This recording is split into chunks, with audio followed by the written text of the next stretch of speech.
warahmatullahi wabarakatuh.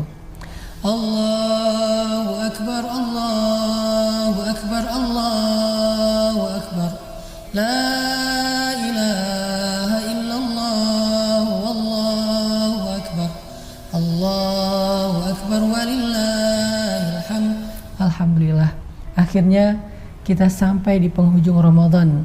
Akhirnya Allah Subhanahu wa taala beri kita kabar gembira dengan datangnya hari Lebaran. Sebagaimana firman Allah di dalam Al-Qur'an, "Walitukmilul iddata walitukabbirullaha 'ala ma hadakum wa la'allakum tashkurun." Hendaklah kalian menyempurnakan bilangan bulan, yaitu menjadi 1 bulan secara utuh, lalu bertakbirlah kepada Allah sebagai bentuk syukur kalian. Malam ini adalah malam Lebaran. Besok adalah Yaumul Id, hari Idul Fitri. Ada beberapa sunnah yang diajarkan Nabi SAW pada hari Id. Bisa dikatakan ini adalah Lebaran ala Rasulullah SAW. Kita pengen lihat apakah Lebaran kita udah mirip nih dengan Lebaran Nabi. Sisi mana yang mirip, sisi mana yang belum mirip. Yang belum mirip coba kita usahain semirip mungkin dengan Lebaran ala Nabi SAW. Yang pertama, sunnah di hari Lebaran itu adalah bergembira. Jadi kalau ada yang hari Lebaran masih ingat mantan, berarti dia bid'ah, nggak sesuai dengan sunnah Nabi. Jangan ingat mantan. Jangan-jangan mantan kita lagi Lebaran dengan pasangan halalnya, ngapain kita ingat dia? Makanya hari Lebaran itu jangan kepo, jangan stalking, karena bikin kita nggak happy. Sedangkan bergembira, happy pada hari Lebaran adalah ibadah. Ketawa di hari Lebaran itu ibadah. Ketawa di hari yang lain biasa aja, mubah, nggak dosa, nggak berpahala. Kalau berlebihan dosa, kalau cukup, normal, wajar, dia juga tidak berpahala. Tapi di hari Lebaran bersenda gurau, ketawa, tersenyum, happy-happyan, seru-seruan, itu ibadah. Karena Nabi bergembira dengan keluarga beliau. Bahkan di hari Lebaran Masjid Nabawi itu banyak kegiatan. Ada orang Afrika, yaitu orang Habasyah, yang main pedang-pedangan di dalam masjid karena gembira, dan Nabi menonton acara itu bersama dengan istrinya Aisyah. Ada yang bernyanyi dengan senandung-senandung anak kecil, syair-syair anak kecil. Kata Nabi, setiap bangsa itu punya hari Idnya. Artinya hari Lebaran itu kita disuruh untuk berbahagia. Jadi hari ini, besok, beres subuh, habis mandi, berbahagialah. Tahu nggak apa yang paling menyedihkan di hari Lebaran? Pagi Lebaran terjadi keributan suami istri. Bersabarlah, jangan ribut, jangan bertengkar, apalagi hari Lebaran. Kasihan anak-anak dan rugi banget karena tidak akan terulang lagi. Kita nggak tahu tahun depan masih bisa Lebaran bareng lagi atau enggak. Maka jangan sampai suami istri, orang tua dengan anak di hari Lebaran menghabiskan pagi, siang, dan sorenya dengan keributan atau diam-diaman. Itu paling sedih banget. Kadang ribut hanya gara-gara masalah sepele, gara-gara masalah telat dandan untuk ke masjid, sholat Id, atau gara-gara masalah sepele banget. Jangan, sabar. Hari Id, sabar dan usahakan wajah kita selalu berseri-seri. Itu yang pertama. Yang kedua, sunnah Nabi yang ini juga menjadi kebiasaan kita di Indonesia adalah takbiran.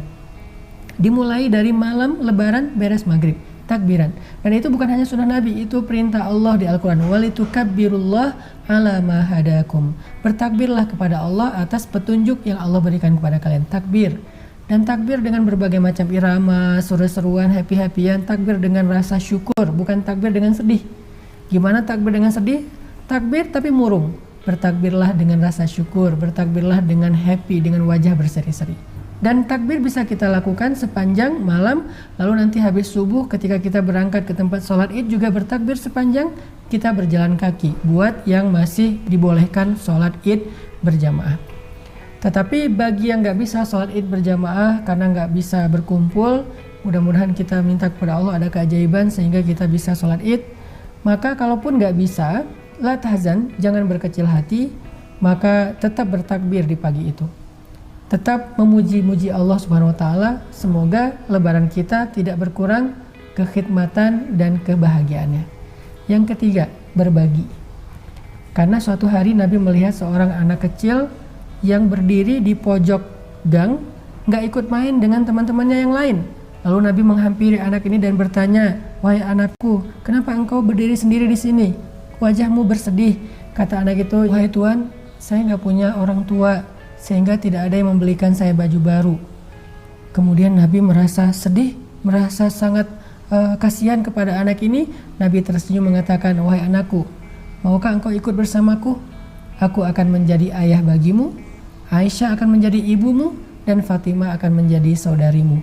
Anak ini baru kaget, ternyata itu adalah Rasulullah. Setelah dia mendengar nama Fatimah dan Aisyah, dia baru sadar laki-laki yang di hadapannya itu adalah laki-laki yang sangat mulia, yaitu Rasulullah SAW. Akhirnya dia pulang ke rumah Nabi, makan bersama keluarga Nabi, diberikan baju baru oleh Nabi, bersenda gurau dengan Sayyidah Aisyah dan Sayyidah Fatimah radhiyallahu anhuma.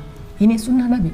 Dan yang keempat, sunnah Nabi saling berkunjung, saling meminta maaf dan memberi maaf. Kalau kita nggak bisa berkunjung karena masih social distancing, maka berkunjung lewat sosial media, berkunjung lewat handphone, berkunjung lewat vid call. Yang jelas saling mengunjungi, mendoakan kebaikan, taqabbalallahu minna wa minkum, saling memberi dan meminta maaf. Mudah-mudahan lebaran kita semakin mirip dengan lebaran Nabi SAW, dengan kebahagiaannya, dengan ibadah takbirannya dan sholat idnya, dengan berbagi kepada orang-orang yang membutuhkan, dan yang terakhir dengan saling menyambung silaturahim yang renggang atau terputus. Barakallahu fiikum.